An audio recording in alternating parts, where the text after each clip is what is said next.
Hello hello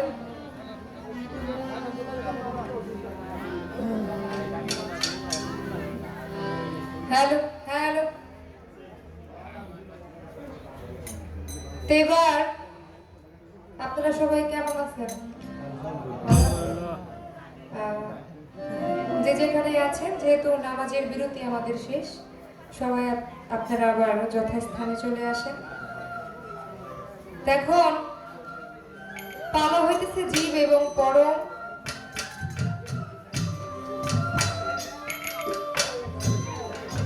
আমি একটি গান করেছিলাম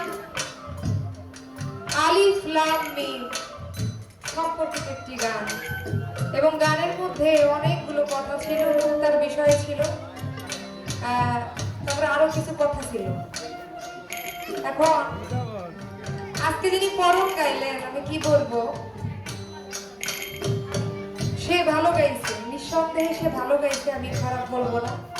তবে কে কতটুকু গায়, আমি আজকে সোনিয়া সরকার কি গাইতেছে এটা কিন্তু বিচার হবে না, এবং আরিফ সরকারও কি গাইতেছে সেটারও বিচার হবে।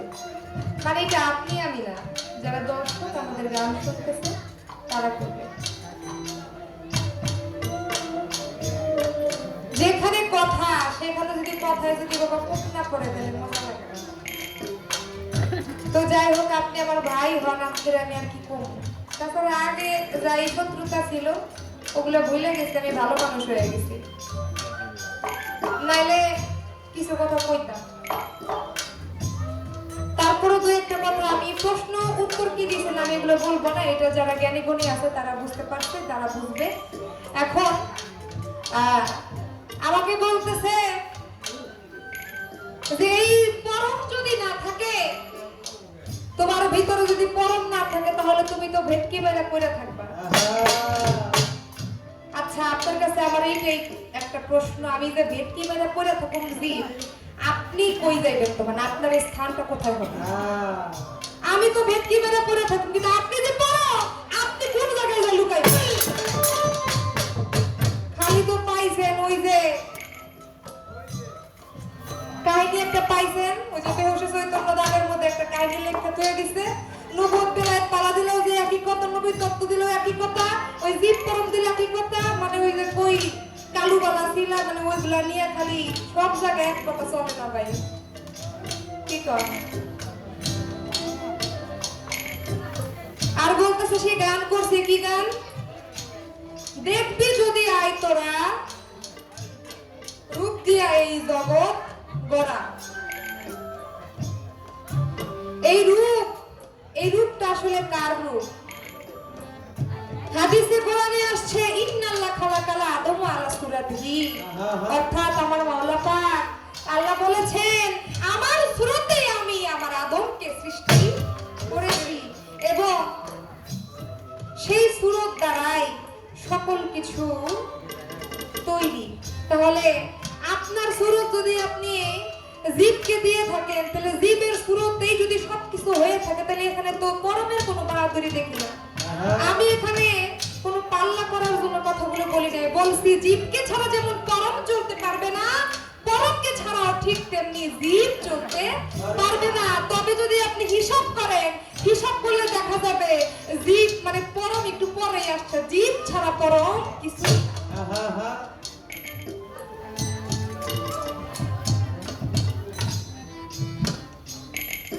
মুর্শিদের কথা বলছেন, মুর্শিদের সাবজেক্ট তো পড়ে, মুর্শিদের মতো খোদাই না ঢুকাইছেন কি করতে লিগা। এখান থেকে একটা গান আমি গাই, সাধক জালাল দেওয়ানের একটি গান করি, আপনি গানটি একটু শ্রবণ করেন।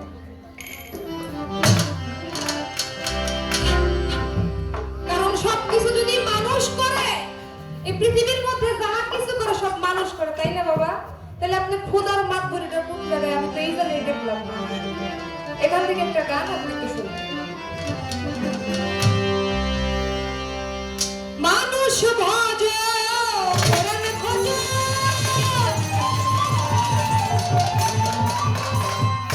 মানুষ ভজ করেন খোঁজ,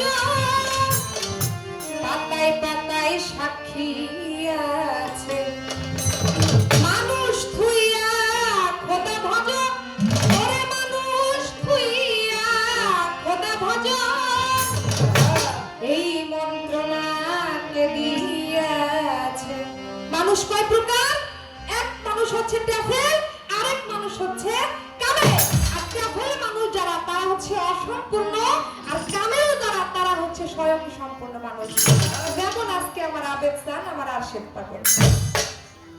গানটা শুনে মানুষ ভজ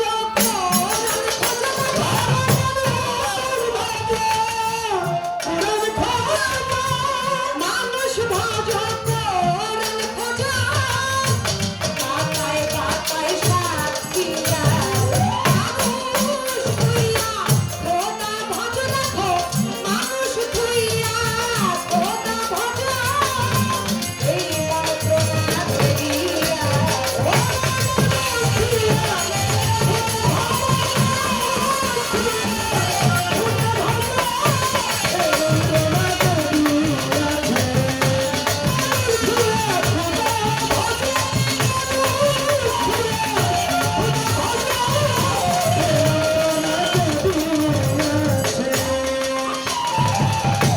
নাই রে খোদা ছায়া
ভজো, কোরআন খোঁজো, পাতায় পাতায় সাক্ষী আছে, মানুষ তুই এক খোদা ভজো, এই মন্ত্রণা কে দিয়েছে?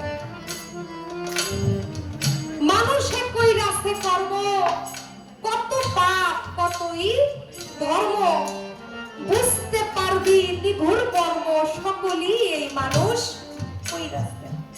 যাহা কিছু দেখে সব কিছু এই মানুষ করতেছে। মানুষ যদি তার কর্মফলটাই পায়, সে যদি খারাপ কাজ করে তাহলে সে খারাপ ফলাফল পাবে, তাই না?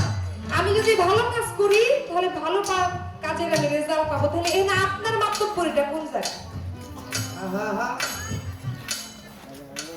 যদি আমার কাছে যদি সব হয়, সব যদি আমার কাছেই থাকে, তাহলে এখানে আপনার যে মানে আপনার যে একটা বিষয় আছে, আপনি যে এখানে মাতব্বরিটা করবেন, এইটা কোন জায়গায় যায় করবেন? আমি কিন্তু কথাগুলো কইতে চাইলে কই পরম ছাড়া পরমের অস্তিত্ব দেখাইলে, পরমের অস্তিত্ব খুঁজতে গেলে কি পাওয়া যাইব? আপনারা যেটা জিগাইলাম ওইটা খালি কই না। এবার কোনো প্রশ্ন, গানের মধ্যে কোনো প্রশ্ন নাই, খালি গান শুনবে।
কোন জীব হয়ে তার সাথে গান করতেছি।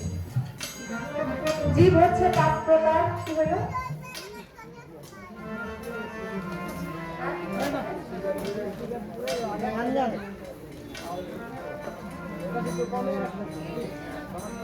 জীব হচ্ছে 5 প্রকার।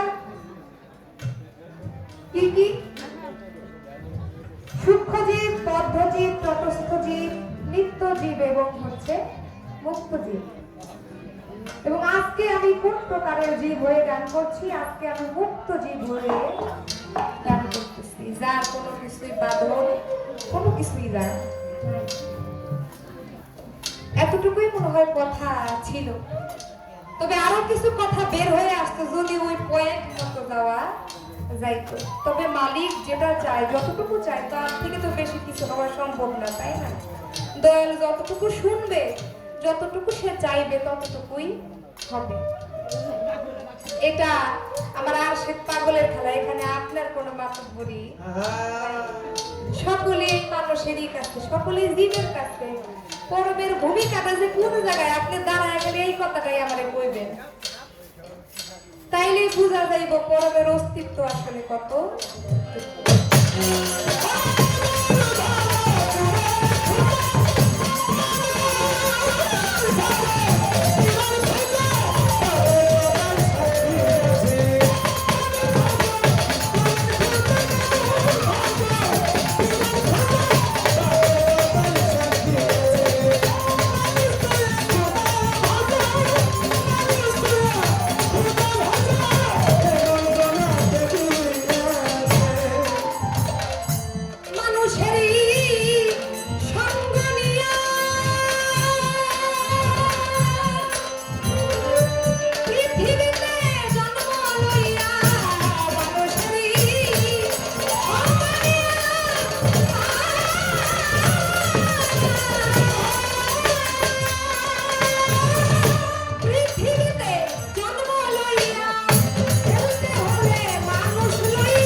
সবই এই মানুষেরই কাছে।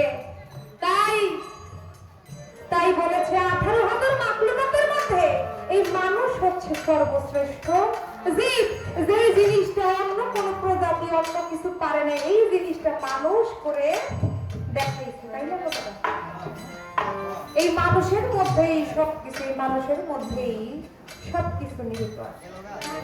ওই যে বলছিলাম না, দুই প্রকার মানুষ, ট্যাফেল আর হচ্ছে কামেল। যারা অসম্পূর্ণ আমার মতো যারা মানুষ তাদের দ্বারা অনেক কিছুই হয় না, আর যারা স্বয়ং সম্পূর্ণ যাদের নামে বাপ্তি জ্বলে, দাদা মরেও যারা অমর হয়ে গেছে, জিন্দা মরা তারা মইরা গেছে। যেমন আমার আবেদ চান, আমার বদন শাহ, আমার দিনু শাহ বাবা, যার নামের উপরে আজকে এই বাপ্তি জ্বলতেছে। তার ভক্ত একটা ভক্ত যদি থাকে, হাজার হাজার ভক্তের মধ্যে যদি একটা ভক্ত থাকে, তাহলেই সেখানে এক বাপ্তি জ্বলবে, তাই না বাবা? আর সেই গুরু নামটাও সার্থক হয় একজন ভক্তের কারণেই, কিন্তু সেই গুরু নামটা ফুটে ফোটে না। ভক্ত বিনে গুরু নাম ফোটারও কেউ। আর যদি সে ভক্তের মতো ভক্ত হইতে পারে, সেই ভক্তের তরিতেই দয়াল সে পার হয়ে যাইতে পারে। তবে ভক্তের মতো ভক্ত হইতে হবে। তবে আমরা বাজার আমি এখনো পর্যন্ত সেই পর্যায়ে যাইতে পারি নাই। তবে মানুষের মনের আশা অনেক থাকে, কিন্তু অনেকে দেখা যায় যে আশা করতে করতে অনেক কিছু চাই। আমার টাকা চাই, বাড়ি চাই, গাড়ি চাই, সব কিছুই আমার আমার, কিন্তু মূলের ঘরে আমি যে কার সেটাই আমি এখনো চিনলাম। সেই ভক্ত কেমন ভক্ত হইতে হবে? ভক্ত ছিল আমাদের ফরিদপুরের গোপালগঞ্জের হরিচাঁদ ঠাকুরের মেলা হয়। সেখানে হরিচাঁদ ঠাকুরের এক ভক্ত ছিল, যার নাম ছিল অশ্বিনী। অশ্বিনী প্রতিদিন ভিক্ষা করত, ভিক্ষা করে যা পাইতো সেগুলো দিয়েই সে তার রুজি রোজগার করত, তার পরিবারকে চালাইত। তো দয়ালের যখন তার বিদায় হওয়ার সময় হয়ে গেছে, ভক্তদেরকে ডাক দিছে যে তোমরা কে কোথায় আছো, আমার কাছে তোমরা চলে আসো। আসার পরে ভক্তরা যখন আসছে, আসার পরে বলতেছে তোমাদের যদি কারো কোনো কিছু চাওয়ার থাকে তাহলে তোমরা আমার কাছে চাও। এক ভক্ত উঠে দাঁড়িয়ে বলে, দয়া ও দয়া, আপনি আমার জন্য এই দোয়া করে এই আশীর্বাদ করো, আমি যেন ইলেকশনে পাস করতে পারি। আরেক ভক্ত বলতেছে, দয়াল গো আপনি আমার জন্য এই দোয়া করুন, আমি যেন বিদেশ যাইতে পারি। আরেক ভক্ত বলতেছে, দয়াল আপনি আমার জন্য এই দোয়া করুন, আমি যেন আমার পরিবারকে নিয়ে সুখে শান্তিতে টাকা পয়সা নিয়ে যেন দিন কাটাইতে পারি। যতগুলো ভক্ত ছিল এইভাবে আজকে যেমন আশেক পাগলের দরবারে তাদের ভক্তের মিলন মেলা হয়েছে, এইভাবে সেখানে ভক্তের মিলন মেলা হয়েছিল। সবাই যার যার মনের কথাগুলো তার দয়ালকে বলছে।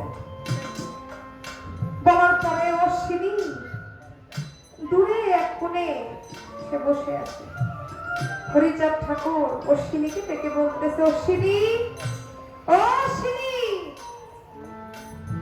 বাবারে তোমার ভাইয়ের এত কিছু চাইলো, তুমি কি কোনো কিছু চাইবা না আমার কাছে? তোমার কি কোনো কিছু চাওয়ার নাই?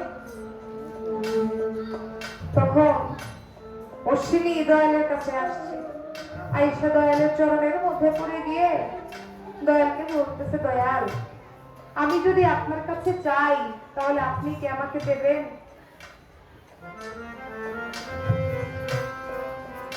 দয়াল তো অন্তর্যামী হয়, তাই না বাবা? সে তো জানে ভক্তের মনের ভিতরে কি চলে, ভক্ত কি চায়। তারপরেও হরিচাঁদ ঠাকুর অশ্বিনীকে বলতেছে, অশ্বিনী তুমি চাও, আমি তোমাকে দেব। অশ্বিনী বলতেছে, দয়াল আপনি কি আসলেই আমাকে দিবেন আমি যদি চাই? হরিচাঁদ ঠাকুর বলতেছে, অশ্বিনী চাও, তুমি যা চাইবা আমি তোমাকে চাই দেব। অশ্বিনী বলতেছে, দয়াল আমি প্রতিদিন 20টা বাড়িতে ভিক্ষা করি, 10টা বাড়ি থেকে আমাকে ভিক্ষা দেয়, আর 10টা বাড়ি থেকে আমাকে দূর দূর করে তাড়িয়ে দেয়। দয়াল ও আমার আবেদ চান, ও আমার বদন শাহ, ও আমার আশিক পাগল, তুমি আমার জন্য আশীর্বাদ করো। আমাকে যে 10 বাড়ি থেকে ভিক্ষা দেয়, ওই 10টা বাড়ি থেকে ওজন আমাকে ভিক্ষা না দেয়, ওই 10টা বাড়ি থেকেও যেন আমাকে দূর দূর করে তাড়িয়ে দেয়। হরিচাঁদ বলতেছে, অশ্বিনী রে, ও অশ্বিনী, তোর যদি ওই 10টা ঘর থেকেও যদি ভিক্ষা না দেয়, যদি তোকে দূর দূর করে তাড়িয়ে দেয়, তাহলে তুই খাবি কি? তোর বউ পোলাপান তো না খেয়ে থাকবো রে অশ্বিনী, তুই চলবি কেমনে?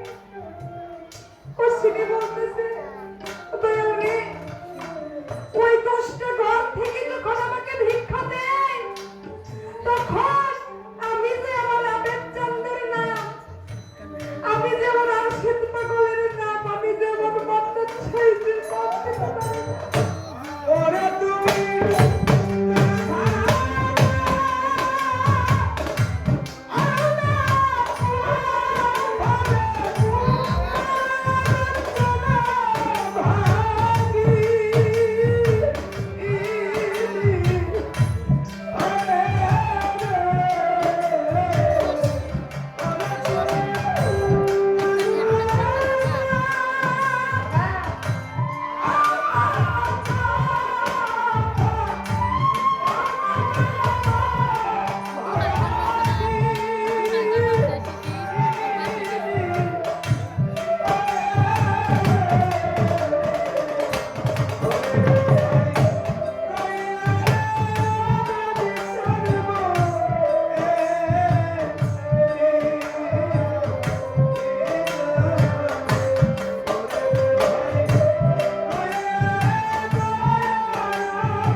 হীরামণি কাঞ্চন, এগুলো তো 2 দিনের, এগুলো তো চাইলে পাওয়া যাবে, কিন্তু দয়াল আমি চাই সেই পরপারে পার ঘাটে পার হওয়ার সময় দয়াল তুমি যেন আমাকে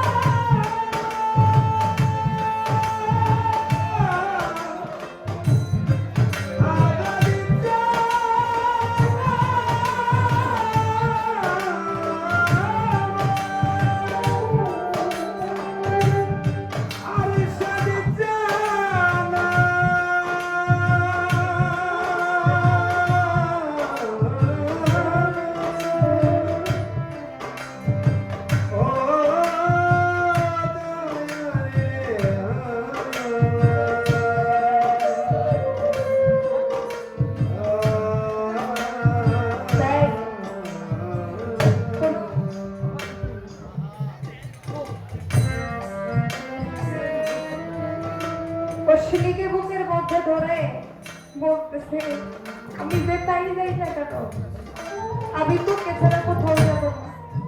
সেরকম ভাবে কেউ যদি আমার আরশের পাগলের নামে, আমার বদন শাহ নামে, আমার আবেদ চন্দ্রের নামে, যার দয়াল নামে যদি পাগল হইতে পারে, তার আর কোনো কিছুরই অভাব থাকে না। যে কিনা যার জন্য এত কিছু, সেই যদি তার হয়ে যায়, তার জীবনে কোনো কিছু অভাব থাকে, সেই মানুষটা তিনি দিতে পারে না। আর সেই ইহকাল পরকালের সাথী, যার যার পুরুষে যার যার মনের মানুষ, কেউ আমরা বাবা হারাইছি, আমরা মা হারাইছি, যে মা 10 মাস 10 দিন একজন মা জানে, যে একজন সন্তানের কি জ্বালা, একজন বাবা জানে তার সন্তানের কি জ্বালা, যে হারায় নাই বাবা এই দুনিয়ার মধ্যে, সে কোনো কিছুই বুঝতে পারবে না। তাই এখান থেকে আমার একটি গান।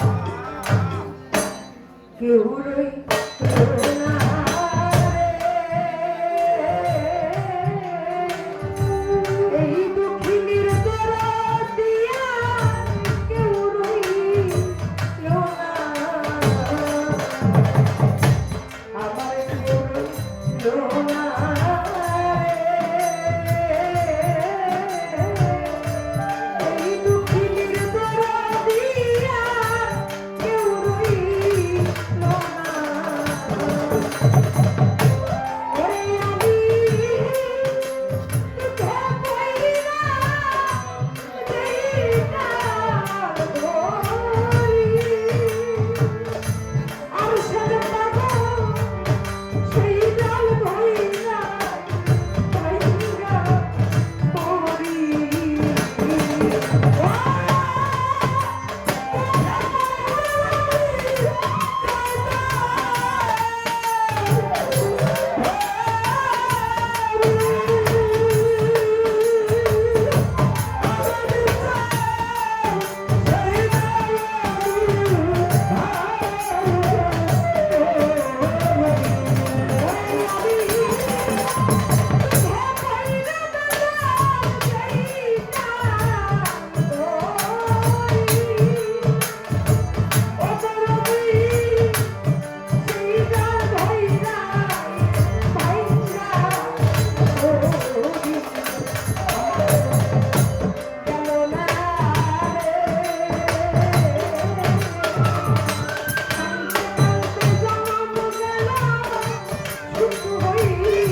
চেষ্টা করে তার ভালোবাসার মানুষ তার মনে মানুষ আছে, সেই মানুষ হতে পারে